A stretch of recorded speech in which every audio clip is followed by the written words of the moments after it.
Salut à toi et bienvenue sur ma chaîne Secret Sucré, la chaîne où chaque douceur a son histoire. Ici, on remonte le fil du temps à travers des anecdotes, des recettes oubliées et aujourd'hui, je vais te parler du croissant.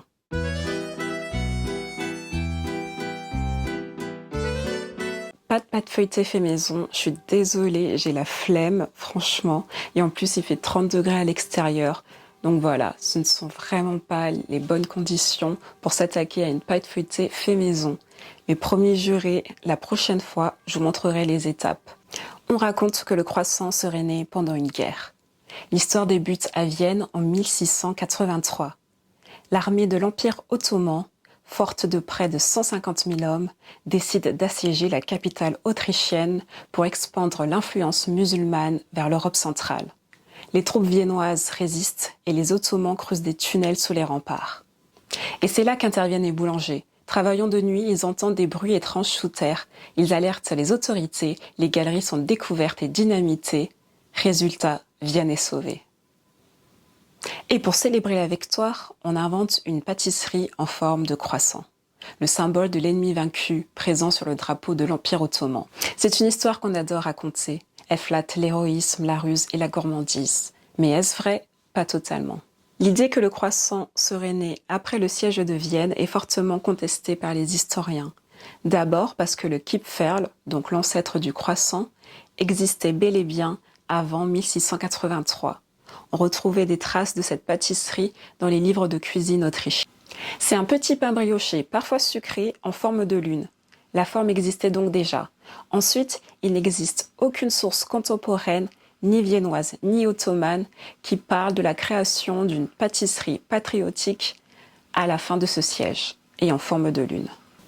L'histoire du croissant Victoire apparaît surtout dans des écrits datant du 19e siècle et souvent relayés par des auteurs français. Alors, mythe ou réalité? Ce qu'on peut dire avec certitude, c'est que la forme du croissant a été associée très tôt à des significations symboliques. La lune, la religion, la féminité, la victoire, et qu'après le siège, le croissant en forme de lune a gagné en popularité, comme s'il avait été adopté inconsciemment par les vainqueurs. Après le siège de Vienne, les petits pains en forme de lune, donc les Kipferl, continuent leur route et voyagent à travers toute l'Europe. Selon la tradition, c'est une célèbre Autrichienne, du nom, bien sûr, de Marie-Antoinette, qui aurait contribué à leur arrivée en France. Fille de l'impératrice Marie-Thérèse, Marie-Antoinette arrive à la cour de France en 1770 pour épouser le futur Louis XVI. Nostalgique de sa patrie, elle aurait demandé à ce qu'on lui prépare ses douceurs viennoises préférées, les Kipferl. Elle les aurait introduits discrètement à la cour avant que le terme viennoiserie ne devienne populaire. Mais là encore, aucune source formelle. Cette histoire repose davantage sur une intuition culturelle que sur un document officiel. Ce qui est sûr, c'est qu'un homme va changer définitivement le destin du croissant à Paris. Nous sommes à Paris entre 1837 et 1839. Un certain Auguste Zang, ancien officier autrichien reconverti en boulanger, décide d'ouvrir, aux côtés d'Ernest Schwarzer, une boulangerie intitulée la Boulangerie viennoise. Cette boulangerie ouvre au 92 rue de Richelieu, à 2 pas du Palais Royal. Leur idée de base est simple, c'est de faire découvrir aux Parisiens les spécialités autrichiennes traditionnelles telles que le Kipferl ou encore les strudels. Et c'est un carton immédiat.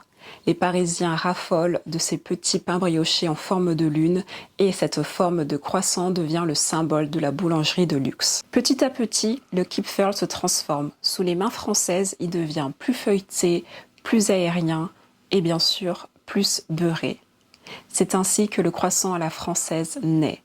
Ce qu'il faut bien comprendre, c'est que le Kipferl, à la base, c'est plutôt proche d'une brioche. C'est une pâte levée, mais compacte, moelleuse, bien sucrée. C'est bon, mais ça croustille pas.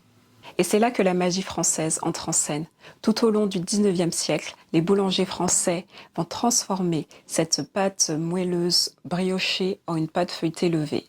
Une invention 100% française qui demande de la patience et de la technique, et surtout beaucoup de beurre, bien sûr, la pâte feuilletée.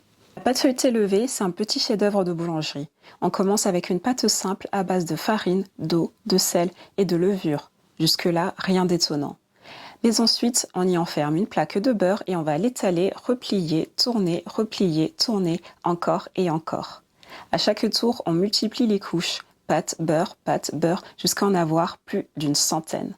C'est ce processus qui permet à la cuisson cette texture aérienne, croustillante et ces jolies strates dorées qui se détachent sous les doigts. C'est aussi à cette époque, à la fin du XIXe siècle, qu'un mot fait son apparition dans les dictionnaires culinaires français, viennoiserie.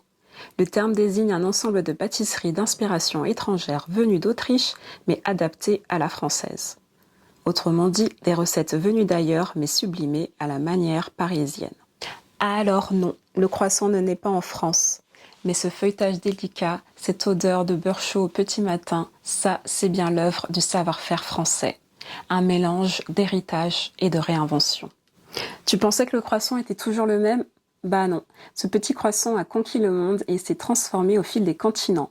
Par exemple, en Turquie, on l'appelle le kruvassan ou kruvassan. Je connais pas trop la prononciation. En tout cas, ce qui est sûr, c'est que c'est une adaptation directe du mot français. Ici, le croissant est davantage brioché que feuilleté et il est garni de chocolat, de crème ou même de fruits secs. En Italie, on l'appelle le cornetto, littéralement petite corne. C'est le cousin du croissant français, mais avec une âme italienne. Ici, la pâte, elle est plus souple, sucrée, un peu moins feuilletée et bien souvent fourrée. Aux États-Unis, on n'a pas pu s'empêcher de tout mettre dedans. Ici, le croissant devient une sorte de sandwich, avec bacon, œufs, cheddar fondu, parfois même du poulet pané ou du pastrami. Bon, c'est moins raffiné, mais un croissant grillé bien chaud avec du fromage fondu, c'est difficile à détester. Et bien sûr, on a l'ancêtre oublié, le Kipferl autrichien. Ici, le croissant existe dans sa forme la plus simple, une pâte briochée en forme de lune, saupoudrée de sucre glace ou de graines de pavot. Et dernièrement, il y a une tendance sur TikTok, je pense que tout le monde l'a vu, c'est le croissant aplati. Le but, c'est de les rendre ultra croustillants à l'extérieur et moelleux à l'intérieur, façon millefeuille express. Est-ce que c'est bon ? Peut-être. Après, moi, j'avoue, je suis un peu une puriste du feuilletage, donc ça me brise le cœur de voir tout ce travail aplati. Et toi, tu l'aimes comment ton croissant ? Plutôt bien beurré, bien feuilleté ou aplati ou juste garni d'une confiture ou d'une crème au chocolat ou je ne sais quoi ? N'hésite pas à me le dire en commentaire. Moi, je suis plutôt version simple. Après, je dois avouer que le croissant, c'est pas forcément ma viennoiserie préférée. Moi, je préfère les chaussons aux pommes, les pains au chocolat. Ouais, moi, je dis pain au chocolat. Désolé, les gens du Sud avec chocolatine. Mais ça, ce sera une autre histoire. Si tu souhaites découvrir d'autres histoires sucrées, oubliées ou juste méconnues, n'hésite pas à t'abonner à ma chaîne Secret Sucré. Moi, je te retrouve très bientôt pour un nouvel épisode de Secrets Sucrés. Et d'ici là, n'oublie surtout pas que derrière chaque douceur se cache une histoire. Salut!